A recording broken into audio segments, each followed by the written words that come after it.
샬롬, 다시 한번 알리네와 함께하는 이스라엘에 오신 것을 환영합니다. 오늘 우리는 사마리아 지역에 가서 사마리아인들을 만나볼 거예요. 여러분은 성경에 나오는 사마리아 사람들이 오늘날까지 존재한다는 사실을 알고 계셨나요? 우리는 그들의 기원과 역사에 대해 조금 알아보고 심지어 사마리아 회당에도 들어가 볼 거예요. 그리고 오늘은 사마리아 달력에 따르면 6월절이기 때문에 우리는 사마리아 6월절 의식에 초대받았어요. 이 의식은 성경시대처럼 진행된답니다. 게다가 그들은 여전히 6월절 어린 양 제사를 지내고 있어요. 그러니까 준비하세요. 오늘 영상은 역사와 새로운 이야기로 가득할 거예요. 준비되셨다면 시작해 볼게요. 여기 그리심산에서 시작해 볼게요.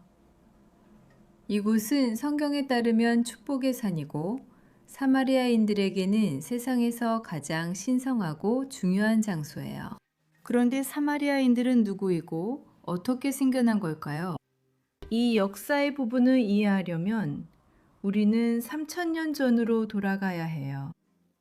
그때는 큰 유대 왕국이 있었고 그 안에는 이스라엘의 12지파가 모두 살고 있었어요. 기원전 930년에 솔로몬 왕이 죽으면서 이 큰 왕국은 두 개의 왕국으로 나뉘게 돼요.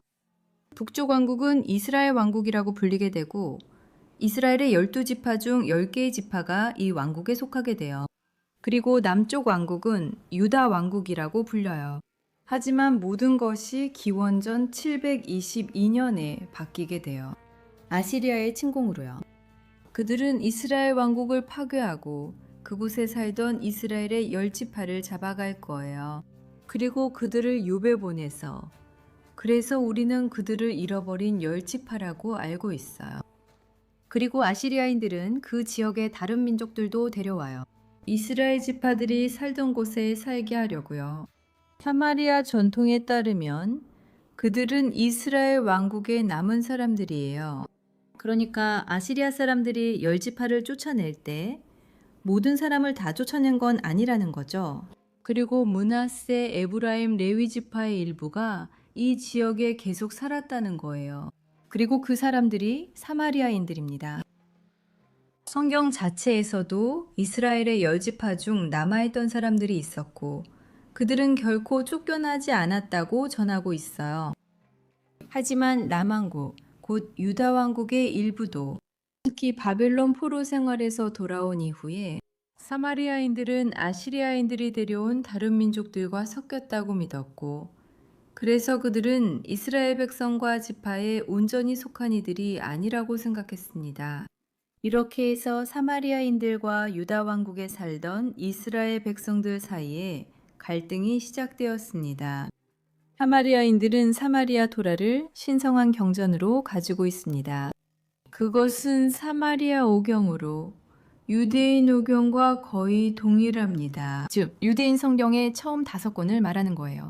두 가지 큰 차이점이 있습니다. 첫 번째는 언어예요. 우리가 나중에 회당에서 볼 건데 그들은 오늘날까지도 자기들의 책을 사마리아어로 씁니다. 그리고 두 번째 차이점은 우리가 지금 있는 이곳, 그리심산입니다. 유대인, 기독교인, 그리고 사마리아인의 성경 모두 이스라엘 백성이 여호수아와 함께 약속의 땅에 들어올 때에 대해 모두 동의합니다. 여기가 바로 축복의 산입니다. 그리고 바로 우리 앞에 있는 에발산이 저주의 산입니다. 하지만 사마리아인들에 따르면 이 산은 그 이상이라고 합니다. 그들은 이곳이 이삭이 희생된 곳이고 이스라엘 백성의 성막이 있던 곳이라고 믿고 있습니다. 그리고 이곳이 하나님께서 선택하신 장소이며 모리아산이 아니라고 믿습니다. 예루살렘에 있는 그리고 이곳이 사마리아인들에게 신성한 장소이기 때문에 그들은 5세기, 즉 이스라엘의 페르시아 시대에 바로 이곳에 거대한 성전을 짓습니다. 그 성전은 20m에 21m 크기였고 고고학 발굴에서 이 장소가 발견되었을 때 그것이 유대인 성전에 대한 성경의 묘사와 일치한다는 것이 밝혀졌습니다. 예를 들어 돌들은 배치되어 있습니다. 돌 위에 돌을 쌓았고 돌들 사이에는 시멘트나 어떤 종류의 접착제도 사용하지 않았습니다. 예루살렘 성전도 같은 방식으로 지어졌습니다. 그리고 이 거대한 사마리아인의 성전은 벽의 높이가 8m나 되었습니다. 그리고 내부에는 방이나 공간의 구분이 전혀 없었고 예루살렘 성전도 마찬가지로 내부는 큰 공간이었으며 구분은 파로켓이라는 천으로 이루어졌습니다. 그래서 이곳이 사마리아인의 성전이었을 때도 내부에 아무런 구분이 없는 이런 공간을 볼 수 있습니다. 그리고 이 사마리아인의 성전은 헬레니즘 시대에 더 커지게 됩니다. 즉, 약 2200년 전에 그들은 이 장소를 확장했습니다. 그리고 이 모든 외부 지역이 바로 그 사마리아인들의 확장 부분입니다. 헬레니즘 시대에 안타깝게도 사마리아인들의 신전은 파괴될 것입니다. 그곳은 오늘날까지도 그들에게 신성한 장소로 남아 있습니다. 그리고 비잔틴 시대에는 여기에 팔각형 교회도 세워졌는데 우리가 지금 보고 있는 이 건물입니다. 중앙에 있는 이 원형 건물처럼 보이는 것이 바로 그 교회예요. 우리가 보고 있는 이 지역도 사마리아인들에게 신성한 곳입니다. 그들에 따르면 이곳이 여호수아가 12개의 돌로 제단을 쌓은 장소라고 합니다. 우리는 그가 이스라엘 백성과 함께 게리짐 산까지 왔다는 것을 알고 있습니다. 그리고 사마리아 전통에 따르면 이곳이 바로 그가 제단을 쌓은 정확한 장소입니다. 고마워요, 아빠. 저는 예루살렘에 살아요. 매일 이 거리를 걸어요. 다윗 왕이 걸었던 똑같은 돌과 땅 위를 걷는 거죠. 저는 성전산의 흙을 들고 있어요. 이 흙은 90년대 고고학자들이 체질 프로젝트에서 신중하게 구해낸 거예요. 템플 마운트 소일은 그 진위와 출처를 확인하고 인증할 수 있는 유일한 기관이에요. 정말 행복해요. 너무 아름답고 특별하거든요. 그 이상으로 이 흙은 정말 깊은 의미를 가지고 있어요. 저는 예루살렘에서 가장 신성한 장소에서 온 아주 희귀한 역사의 한 조각을 가지고 있는 거예요. 이 흙에는 모든 것이 담겨 있어요. 우리의 신앙이자 가족의 유산이고 대대로 간직할 무언가예요. 가능할 때 모든 기독교인이 꼭 소장해야 할 조각이라고 생각합니다. 모든 조각에는 서명된 증명서가 함께 제공되어 이 보물을 소유하게 될 극소수 중 한 명임을 증명해 줍니다. 아래 설명란에 링크를 클릭하거나 QR코드를 스캔하여 성경 역사를 간직한 특별한 보물을 만나보세요. 저를 팔로우해 주시는 여러분께는 어디에 계시든 배송이 완전히 무료입니다. 샬롬, 이제 다시 영상으로 돌아가겠습니다. 이제 우리 함께 기바트 올람까지 걸어가 봅시다. 히브리어 기밧 올람은 영원한 언덕을 의미합니다. 그리고 사마리아인 전통에 따르면 이곳이 세계의 영적 중심지라고 합니다. 요즘 이곳이 이렇게 단순하다고 생각하면 가끔 놀랍기도 해요. 하지만 사마리아인들에게는 이곳이 세계의 영적 중심지예요. 그리고 제 생각에 가장 인상적인 곳은 바로 이 단순한 장소예요. 사마리아인 전통에 따르면 이곳이 이삭의 희생이 있었던 장소라고 해요. 유대 기독교 전통에 따르면 이삭의 희생 혹은 거의 희생이 모리아산에서 일어났다고 해요. 오늘날 예루살렘에 있는 곳이에요. 하지만 사마리아인들에게는 이 이야기가 여기 그리심산에서 그리고 더 구체적으로 바로 이 지점에서 일어났다고 해요. 여기에서요. 이 울타리 뒤에서요. 그리고 여기 그리심산 기슭에는 아주 넓게 펼쳐진 거대한 도시가 있다는 걸 볼 수 있어요. 이곳이 바로 성경에 나오는 도시 세겜이에요. 포르투갈어로는 시켐이라고도 알려져 있어요. 이렇게 성경에 나오는 장소들이 서로 얼마나 가까이 있는지 알 수 있어요. 이제 우리는 산의 역사적인 부분에서 내려와서 대부분의 사마리아인들이 오늘날 살고 있는 현대적인 지역인 키리앗 루사로 갈 거예요. 여기서 우리는 이곳에서 가장 중요한 회당의 입구를 볼 수 있어요. 그리고 모든 사마리아인 회당과 마찬가지로 우리는 맨발로 들어갈 거예요. 그리고 정말 멋지지 않나요? 지금 회당에 누가 있는지 보세요. 바로 사마리아인의 문화와 역사를 알기 위해 온 유대인 방문객 그룹이에요. 뒤쪽에 서 있는 두 청년은 사마리아인이에요. 그리고 이렇게 오늘날 두 민족 간의 관계가 얼마나 좋은지 알 수 있죠. 민족 간의 공존의 또 다른 예는 사마리아인들이 자녀들을 이스라엘 교육 시스템에 보내서 유대인 학생들과 나란히 공부한다는 거예요. 그리고 일부 사마리아인들은 이스라엘 군대에서 복무하기도 해요. 즉 그들은 이스라엘 국가를 지키는 거죠. 여기서 그들은 우리가 볼 수 있도록 사마리아 토라를 펼쳐 보여주었어요. 성스러운 경전들과 회당 전체는 사마리아어로 쓰여 있어요. 그럼에도 불구하고 그들 대부분은 세계 국어를 구사해요.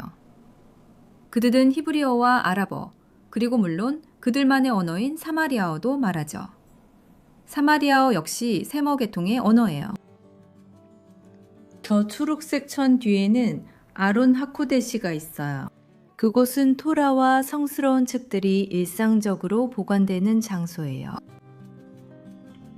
하지만 이제 우리는 시나고그를 나가서 오늘의 주요 행사가 열릴 장소로 가볼 거예요. 그리고 여기서 우리는 곧 있을 유월절 제사를 위한 준비 과정을 이미 볼 수 있어요.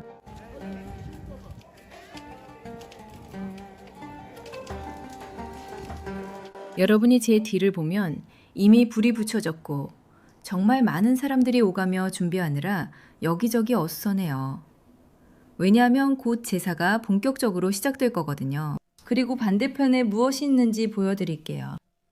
저쪽 구멍들은 동물들을 넣어서 요리하고 우리가 나중에 먹을 수 있게 하는 곳이고 여기는 남은 것들을 태우는 곳이에요.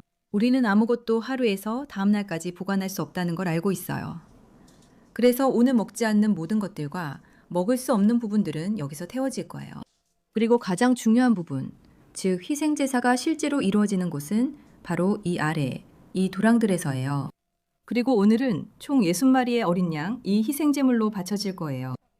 정말로 엄청난 의식이 될 거고 이스라엘 전역에서 사람들이 여기로 와서 참여하고 구경할 거예요.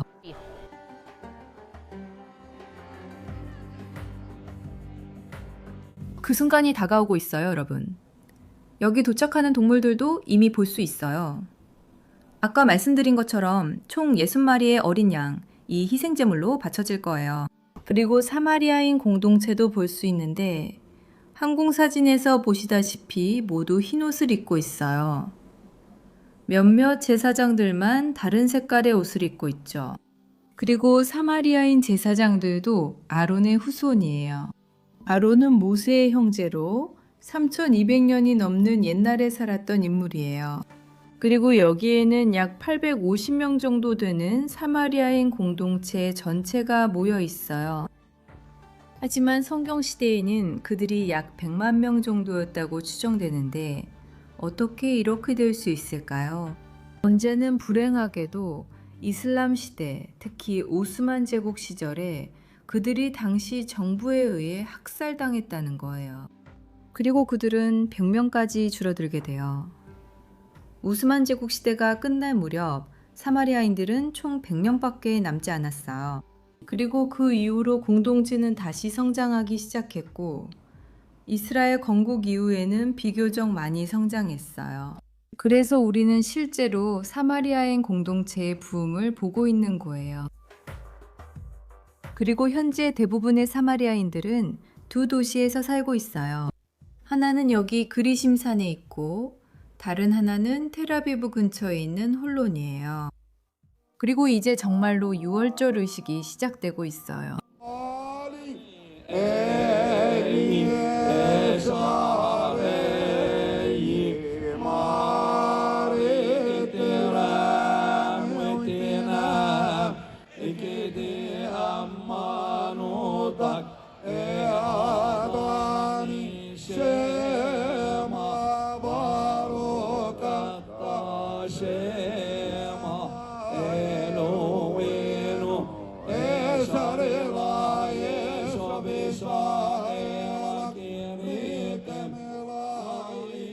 이제는 제사의 순간이에요. 하지만 모두를 존중하고 배려하는 마음으로 실제 제사 장면은 보여드리지 않을 거예요. 하지만 잠시 후에 여러분은 제사 후에 사람들이 축하하는 모습을 보게 될 거예요.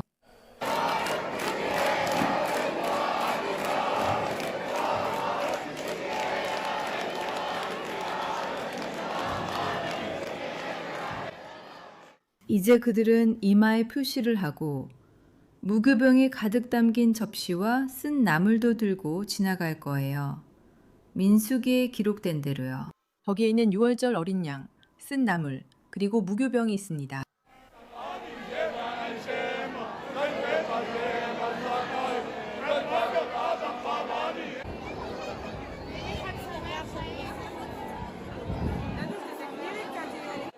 여기 뒤쪽에서는 이제 불이 타오르는 걸 볼 수 있어요. 왜냐하면 그들이 이제 어린 양들을 손질하기 시작할 거거든요. 가죽이나 먹지 않을 모든 것들은 이 불 위에 올려서 태울 거예요. 그리고 고기는 구멍까지 옮겨져서 몇 시간 동안 구워질 거예요. 자정이 되면 사마리아 공동체가 이곳으로 다시 와서 고기를 가져가 집에서 먹을 거예요. 그리고 먹지 않은 모든 것은 반드시 태워야 해요. 그래서 집에 음식이 남았다면 다시 이곳으로 가져와서 같은 불에 태워야 해요. 왜냐하면 성경 전통에 따르면 모든 것은 먹거나 태워야 하기 때문이에요. 여러분이 여기 사마리아에서 직접 사마리아인의 전통에 대해 조금 더 알게 되어 즐거우셨길 바라요. 이렇게 특별한 곳에서 직접 전해드리는 더 많은 영상을 보시려면 채널 구독하는 거 잊지 마세요. 사랑을 담아 샬롬, 또 만나요.